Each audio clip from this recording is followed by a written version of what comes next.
The Pelliot collection of Dunhuang manuscripts at the Bibliothèque nationale is the only collection that has been digitized entirely, and the manuscripts are available freely online. And here I wanted to show how you could access these manuscripts with your mobile phone using the National Library's digital website, Gallica. The Pelliot collection in Paris at the National Library is one of the most important collections of Dunhuang manuscripts. It has been acquired by Paul Pelliot in 1909, who visited the Dunhuang Library cave a few months after Oral Stein and then successfully acquired an important collection of manuscripts numbering in the thousands. You can access the manuscripts through the digital website of the National Library called Gallica. And I have made a video before on how to access these manuscripts through the website. And here I wanted to show how you can access the same manuscripts through the Gallica app, which is a really cool way of doing so because you can do it just by using your mobile phone. And I think it's a fantastic app, very easy to use, so we should all use it more. So first of all, you need to download the app.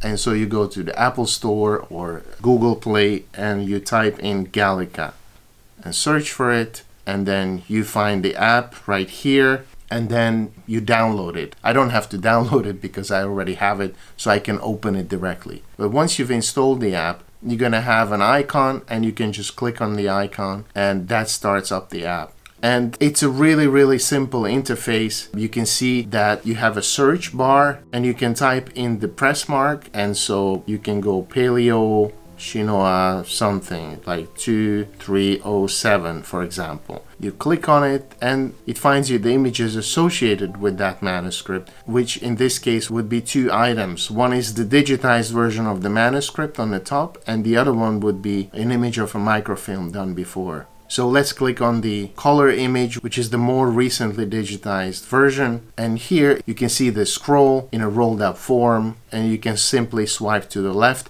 For Chinese books, it's actually a little bit unintuitive because you would expect to be swiping to the right, but because of the way it's set up, so you swipe to the left. So you have to keep in mind to go in the opposite direction, so to speak.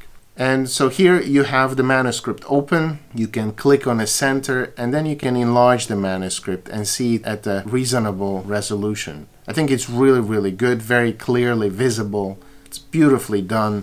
It's an absolute no-brainer that we need tools like this. Then you can go on and look at the whole manuscript, and you can see this counter underneath is showing you that there are altogether 23 images and you're on image number 7 and 8 and 9, and this is how you go forward. Quite usefully at the bottom you have these different icons, and there is the save. So you can save the image to your computer, either saving the whole document or saving just this image. And I think in most cases we would want to save the whole document.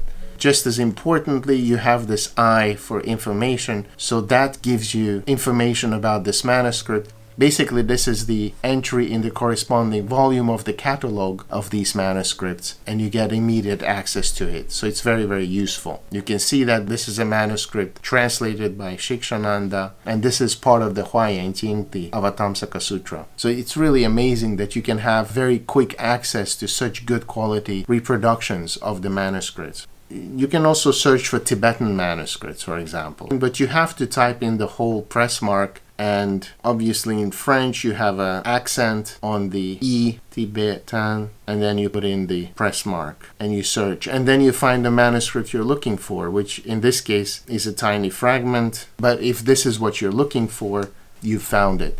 And of course for this you need to know the press mark. How do you find a press mark? Well, that's a different question. You need to use catalogs. Maybe I'll make a video separately about that. One thing you can do here is to search by text, but that's actually not really a function built in, but what you're searching is the catalog.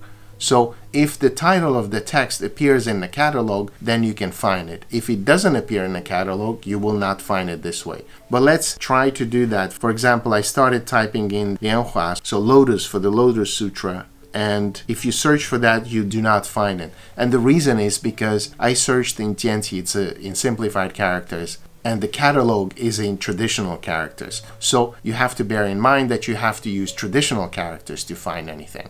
Let's go back and search for something that is in traditional characters or where it doesn't matter. I search, for example, for the Qianziwen, in which the 3 characters are the same in simplified and traditional form, and so I can show you that you can immediately find it. But because you didn't type in Pelliot, signifying the collection, you're going to find everything else that has the Qianziwen. So in this case, the first examples actually come from Korea, and so these are not manuscripts from Dunhuang. Nevertheless, they're quite interesting. This book has the Qianziwen in 2 languages with Korean phonetic glosses. So you have it in Chinese with the pronunciation indicated using the Korean script, and you also have it in Manchu, and again, the Korean is there to help you with the pronunciation. It's because this app is not about the Dunhuang manuscripts, it's an app for the entire collection of the National Library. But you will also find the Dunhuang manuscripts. So, say here, you find this nice little booklet with the Qianziwen.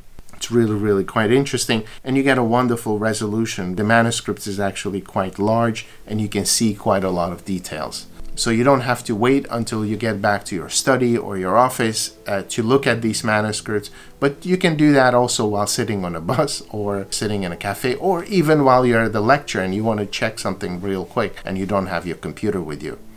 Okay, so that's basically it. I just wanted to show you how useful and how convenient it is to use this app, and I would recommend everyone to download it. It's free, and install it and start using. Hope this was useful. Thank you for watching, and see you next time.